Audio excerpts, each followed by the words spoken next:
Hello, welcome back to my channel. ഇന്ന് ഞാൻ വന്നിട്ടുള്ളത് നല്ല സൂപ്പർ ടേസ്റ്റി ആയിട്ടുള്ള മിൽക്ക് കേക്കിൻ്റെ റെസിപ്പിയുമായിട്ടാണ് കേട്ടോ. ട്രെസ്ലെച്ചസ് കേക്ക് എന്നും കൂടി ഈ ഒരു കേക്കിന് പറയാറുണ്ട് കേട്ടോ. അപ്പോൾ എല്ലാവരും തന്നെ വീഡിയോ സ്കിപ്പ് ചെയ്യാതെ മുഴുവനായിട്ട് കാണാൻ. വീഡിയോ ഇഷ്ടമാവുകയാണെങ്കിൽ ലൈക്ക് ചെയ്യുക, ഷെയർ ചെയ്യുക. സബ്സ്ക്രൈബ് ചെയ്യാതെ ആരെങ്കിലും കാണുന്നുണ്ടെങ്കിൽ ഒന്ന് സബ്സ്ക്രൈബ് ചെയ്തിട്ട് ആ കുഞ്ഞു ബെല്ലൈക്കൺ കൂടി ഒന്ന് എനേബിൾ ചെയ്യാം കേട്ടോ.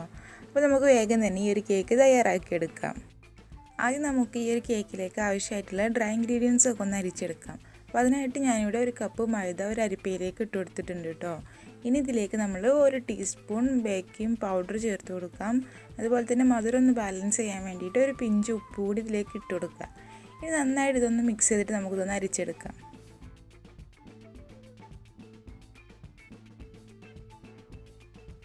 അങ്ങനെ ഇതാ ഡ്രൈ ഇൻഗ്രീഡിയൻസ് ഒക്കെ അരിച്ചെടുത്തിട്ടുണ്ട് കേട്ടോ. ഇത് നമുക്ക് നന്നായിട്ട് ഒന്നുകൂടി ഒന്ന് മിക്സ് ചെയ്തെടുക്കാം. എന്നിട്ട് ഇതൊരു സൈഡിലേക്കൊന്ന് മാറ്റി വെക്കാം. അടുത്തതായിട്ട് നമുക്ക് മുട്ടയൊക്കെ ഒന്ന് ബീറ്റ് ചെയ്തെടുക്കണം. അപ്പോൾ അതിനായിട്ട് ഞാനിവിടെ ഡ്രൈ ആയിട്ടുള്ളൊരു ബൗൾ എടുത്തിട്ടുണ്ട്. ഇനി ഇതിലേക്ക് തണുപ്പില്ലാത്ത റൂം ടെമ്പറേച്ചറിലുള്ള 2 മുട്ടയാണ് ഞാൻ യൂസ് ചെയ്യുന്നത്. അപ്പോൾ അത് പൊട്ടിച്ചൊഴിച്ച് കൊടുക്കാം. ഇനി മുട്ടയുടെ സ്മെല്ലും കാര്യങ്ങളൊന്നും ഇല്ലാതിരിക്കാൻ വേണ്ടിയിട്ട് vanilla essence 1 teaspoon vanilla essence ഇതിലേക്ക് ഒഴിച്ച് കൊടുക്കാം. ഇനി ഇതിലേക്ക് മധുരത്തിന് ആവശ്യമായിട്ടുള്ള പഞ്ചസാര ചേർത്ത് കൊടുക്കാം. ഞാനിവിടെ 1/4 കപ്പ് പൊടിക്കാത്ത പഞ്ചസാരയാണ് ചേർത്ത് കൊടുക്കുന്നത്. അപ്പോൾ നിങ്ങൾ പൊടിച്ചേണ്ടാണ് ചേർക്കുന്നത് എങ്കിൽ 1 കപ്പിന് ചേർത്ത് കൊടുക്കാം. ഇത് നല്ലപോലെ ഇതൊന്ന് നമുക്ക് ബീറ്റ് ചെയ്തെടുക്കാം. അപ്പോൾ നമ്മൾ പഞ്ചസാര ചേർത്ത് കൊടുക്കുന്ന സമയത്ത് കുറച്ചായിട്ട് ചേർത്ത് കൊടുത്തിട്ട് നന്നായിട്ടൊന്ന് ബീറ്റ് ചെയ്തെടുക്കുക കേട്ടോ.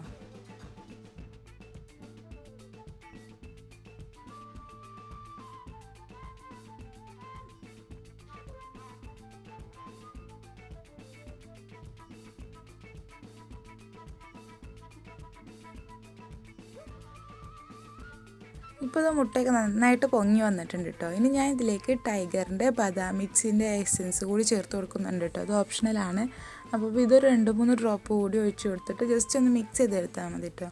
അപ്പോൾ നമ്മൾ ബീറ്റ് ചെയ്യുന്ന സമയത്ത് ഓവർ ബീറ്റ് ആവാതെ വേണം ഇതൊന്ന് ചെയ്തെടുക്കാൻ. ജസ്റ്റ് ഒന്ന് മിക്സ് ചെയ്തെടുത്താൽ മാത്രം മതി കേട്ടോ. അങ്ങനെ കളറൊക്കെ നന്നായിട്ടൊന്ന് മിക്സായി വന്ന സമയത്ത് ഞാൻ ഇതിലേക്ക് ഡ്രൈ ഇൻഗ്രീഡിയൻസ് ചേർത്ത് കൊടുത്തിട്ടുണ്ട് കേട്ടോ. അപ്പോൾ നമ്മൾ ഡ്രൈ ഇൻഗ്രീഡിയൻസ് ചേർത്ത് കൊടുക്കുന്ന സമയത്ത് ഞാൻ ബീറ്റർ വെച്ചിട്ട് തന്നെയാണ് മിക്സ് ചെയ്തെടുക്കുന്നത്. അപ്പോൾ നമ്മൾ ഏറ്റവും ലോ സ്പീഡിലിട്ടിട്ട് ജസ്റ്റ് ഒന്ന് മിക്സ് ചെയ്തെടുത്താൽ മാത്രം മതി കേട്ടോ. അപ്പോൾ നമ്മൾ മിക്സ് ചെയ്യുന്ന സമയത്ത് ഓവർ ബീറ്റ് ആവാതിരിക്കാൻ വേണ്ടി പ്രത്യേകം ശ്രദ്ധിക്കേണ്ടതുണ്ട് കേട്ടോ. ഇനി ഇതിലേക്ക് ഞാനൊരു 1/4 കപ്പ് ചെറു ചൂടോട് കൂടിയ പാൽ കൂടി ചേർത്ത് കൊടുക്കുന്നുണ്ട് കേട്ടോ. ഇടയ്ക്ക് ഡ്രൈ ഇൻഗ്രീഡിയൻസ് ചേർത്ത് കൊടുത്ത് ജസ്റ്റ് ഒന്ന് മിക്സ് ചെയ്തെടുക്കുക. വീണ്ടും പാൽ ചേർത്ത് കൊടുക്കുക. വീണ്ടും ഡ്രൈ ഇൻഗ്രീഡിയൻസ് ചേർത്ത് കൊടുക്കുക. അങ്ങനെ ഈ ഒരു ബാറ്റർ നമുക്കൊന്ന് റെഡിയാക്കി എടുക്കാം.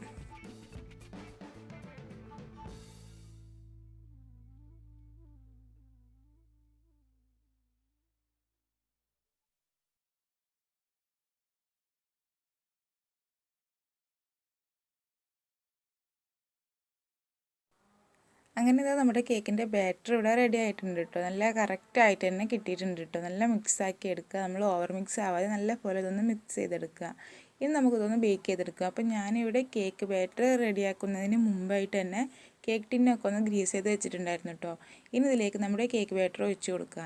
ഇനി നല്ല പോലെ ഇതൊന്ന് ടാപ്പ് ചെയ്ത് കൊടുക്കുക. ഈ ബാറ്ററിലുള്ള എയർ ബബിൾസൊക്കെ ഒന്ന് പോകാൻ വേണ്ടിയിട്ടാണ് കേട്ടോ. നല്ല പോലെ ഇതൊന്ന് ടാപ്പ് ചെയ്ത് കൊടുക്കുക. എന്നിട്ട് നമുക്കിതൊരു 30 മിനിറ്റ് ലോ ഫ്ലെയിമിൽ ഇട്ടിട്ടൊന്ന് ബേക്ക് ചെയ്തെടുക്കാം. അപ്പോൾ ഞാനിവിടെ ഓവനിലൊന്നല്ല കേട്ടോ ബേക്ക് ചെയ്യുന്നത്, ഗ്യാസ് സ്റ്റോപ്പിൽ വെച്ചിട്ട് തന്നെയാണ് ബേക്ക് ചെയ്തെടുക്കുന്നത്. അതുകൊണ്ടൊരു 30 മിനിറ്റ് ലോ ഫ്ലെയിമിൽ ഇട്ടിട്ട് ഒന്ന് ബേക്ക് ചെയ്തെടുത്താൽ മതി കേട്ടോ. അങ്ങനെ അതാ ഒരു 30 മിനിറ്റ് ആയപ്പോൾ നമ്മുടെ കേക്ക് നല്ല പെർഫെക്റ്റ് ആയിട്ട് തന്നെ ബേക്കായി വന്നിട്ടുണ്ട് കേട്ടോ. നമുക്കൊരു ടൂത്ത് പിക്കൊക്കെ വെച്ചിട്ട് ചെക്ക് ചെയ്ത് നോക്കാം ബേക്ക് ആയിട്ടുണ്ടോ എന്ന് അറിയാൻ വേണ്ടിയിട്ട് കേട്ടോ. അപ്പോൾ നല്ല പെർഫെക്റ്റ് ആയിട്ട് തന്നെ ഈ ഒരു കേക്ക് ബേക്കായി വന്നിട്ടുണ്ട്. ഇനി നന്നായിട്ട് തണുത്തതിന് ശേഷം മാത്രമേ നമ്മൾ ഈ കേക്കിനെ റീമോൾഡ് ചെയ്തെടുക്കാൻ വേണ്ടി പാടുള്ളൂ കേട്ടോ. അപ്പോൾ അതാ ഞാനിവിടെ റീമോൾഡ് ചെയ്ത് എടുത്തിട്ടുണ്ട്. നല്ല സോഫ്റ്റ് ആയിട്ടുള്ളൊരു കേക്ക് വേണം കേട്ടോ. ഇനി ഇതിൻ്റെ സൈഡൊക്കെ ജസ്റ്റ് ഒന്ന് കട്ട് ചെയ്തിട്ട് നമ്മൾ സെറ്റ് ചെയ്യുന്ന ബോക്സിൻ്റെ ആ ഒരു ഷേപ്പാക്കി കൊടുക്കാം. ഇപ്പോൾ ഞാനിവിടെ ഒരു ചതുരത്തിലുള്ളൊരു ബോക്സാണ് എടുത്തിട്ടുള്ളത്. അപ്പോൾ അതുകൊണ്ട് തന്നെ ഈ ഒരു രൂപത്തിലാണ് ഇപ്പോൾ ഞാനിവിടെ കട്ട് ചെയ്ത് എടുത്തിട്ടുള്ളത്. ഇനി ഒരു ബോക്സിലേക്ക് ഇട്ട് കൊടുത്തിട്ട് നമുക്ക് ഷേപ്പൊക്കെ കറക്റ്റ് ആണോ എന്ന് നോക്കിയിട്ടൊന്ന് അഡ്ജസ്റ്റ് ചെയ്ത് കൊടുക്കാം. ഇനി നമുക്ക് ഈ ഒരു കേക്കിലേക്ക് ആവശ്യമായിട്ടുള്ള ഒരു സോസ് റെഡിയാക്കി എടുക്കാനുണ്ട് കേട്ടോ.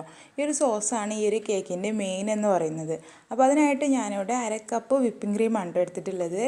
നിങ്ങൾക്ക് വിപ്പിംഗ് ക്രീം അല്ലെങ്കിൽ ഫ്രഷ് ക്രീം വേണമെങ്കിലും ഈ ഒരു സോസിനായിട്ട് യൂസ് ചെയ്യാൻ വേണ്ടി പറ്റും. അതൊരു ബൗളിലേക്ക് ഒഴിച്ചു കൊടുത്തിട്ടുണ്ട്. ഇനി ഇതിലേക്ക് നമ്മൾ 1 കപ്പ് പാല്, 1/2 കപ്പ് ഫ്രഷ് ക്രീമോ അല്ലെങ്കിൽ വിപ്പിംഗ് ക്രീമോ, പിന്നെ ഇതിലേക്ക് ചേർത്ത് കൊടുക്കുന്നത് 1 കപ്പ് പാലാണ് കേട്ടോ. ഇനി ഇതിലേക്ക് നമ്മൾ മിൽക്ക് മെയ്ഡ് ചേർത്ത് കൊടുക്കേണ്ടതുണ്ട്. അപ്പോൾ ഞാനിവിടെ ഹോം മെയ്ഡ് ആയിട്ട് തന്നെ ഉണ്ടാക്കിയിട്ടുള്ള മിൽക്ക് മെയ്ഡാണ് കേട്ടോ ചേർത്ത് കൊടുക്കുന്നത്. ഇതിൻ്റെ റെസിപ്പി വീഡിയോ ഞാൻ മുമ്പ് ചെയ്തിട്ടുണ്ടായിരുന്നു കേട്ടോ. അപ്പോൾ അതിൻ്റെ ലിങ്ക് ഞാൻ ഡിസ്ക്രിപ്ഷനിൽ കൊടുക്കാം. ആവശ്യമുള്ളവർ അതൊന്ന് കണ്ടു നോക്കാം കേട്ടോ. ഇനി നന്നായിട്ട് നമുക്കിതൊന്ന് മിക്സ് ചെയ്ത് കൊടുക്കാം. നല്ലപോലെ മിക്സ് ചെയ്തിട്ട് കട്ടയൊന്നുമില്ലാതെ നല്ല പോലെ തന്നെ ഇതൊന്ന് മിക്സ് ചെയ്തെടുത്തിട്ട് നമുക്കൊന്ന് മാറ്റി വെക്കാം.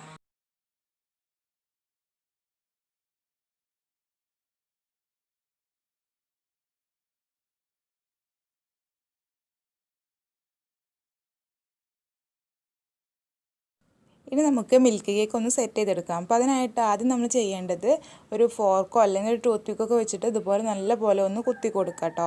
എന്നാലേ നമ്മൾ ഒഴിച്ചു കൊടുക്കുന്ന സോസ് താഴേക്ക് ഇറങ്ങി പോകുള്ളൂ കേട്ടോ നന്നായിട്ട്.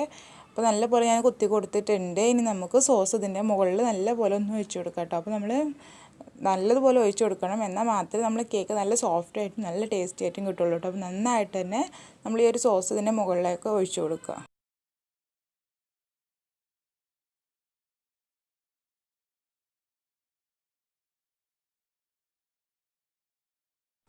അങ്ങനെ ഞാൻ സോസൊക്കെ നന്നായിട്ട് ഒഴിച്ച് കൊടുത്തിട്ട് നന്നായിട്ടൊന്ന് വെറ്റാക്കി എടുത്തിട്ടുണ്ട് കേട്ടോ. ഇനി ഒരു 15 മിനിറ്റ് നമുക്കൊന്ന് ഫ്രീസറിൽ വെച്ചിട്ട് നന്നായിട്ടൊന്ന് തണുപ്പിച്ചെടുക്കാം.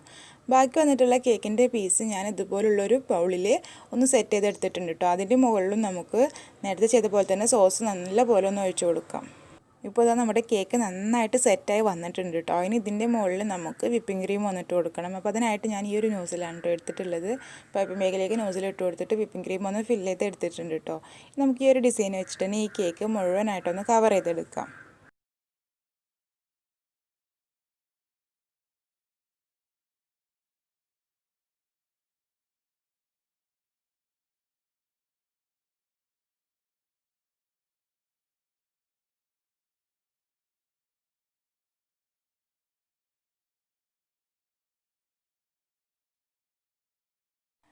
അങ്ങനെ ഞാൻ വിപ്പിംഗ് ക്രീം വെച്ചിട്ട് ഈ കേക്കിനെ ഫുള്ളായിട്ടൊന്ന് കവർ ചെയ്ത് എടുത്തിട്ടുണ്ട് കേട്ടോ. ഇനി നമുക്ക് നട്ട്സൊക്കെ വെച്ചിട്ട് ഈ കേക്ക് ഒന്ന് ഡെക്കറേറ്റ് ചെയ്തെടുക്കാം. അപ്പോൾ അതിനായിട്ട് ഞാനിവിടെ കുറച്ച് പീനട്ട്സ് ആണ് കേട്ടോ എടുത്തിട്ടുള്ളത്. അപ്പോൾ ജസ്റ്റ് ഒന്ന് ക്രഷ് ചെയ്ത് എടുത്തിട്ടുണ്ട്. അതിൻ്റെ മുകളിൽ ഇട്ട് കൊടുക്കാം. അതുപോലെ തന്നെ ചെറുതായിട്ട് കട്ട് ചെയ്തെടുത്തിട്ടുള്ള ചെറി കൂടി ഞാൻ ഇതിൻ്റെ മുകളിൽ ഇട്ട് കൊടുക്കുന്നുണ്ട് കേട്ടോ. പിന്നെ ഞാൻ കുറച്ച് റോസ് പെറ്റൽസ് കൂടി ഇതിൻ്റെ മുകളിൽ ഇട്ട് കൊടുത്തൊന്ന് ഡെക്കറേറ്റ് ചെയ്തെടുത്തിട്ടുണ്ട്. അങ്ങനെ വളരെ ടേസ്റ്റി ആയിട്ടുള്ള നല്ല സോഫ്റ്റ് ആയിട്ടുള്ള നമ്മുടെ മിൽക്ക് കേക്ക് ഇവിടെ റെഡി ആയിട്ടുണ്ട് കേട്ടോ. അപ്പോൾ എല്ലാവരും ഈ റെസിപ്പി ഒന്ന് ട്രൈ ചെയ്ത് നോക്കാം കേട്ടോ. എന്നിട്ട് നിങ്ങളുടെ ഫീഡ്ബാക്കൊക്കെ താഴെ കമൻറ്റായിട്ട് അറിയിക്കുക.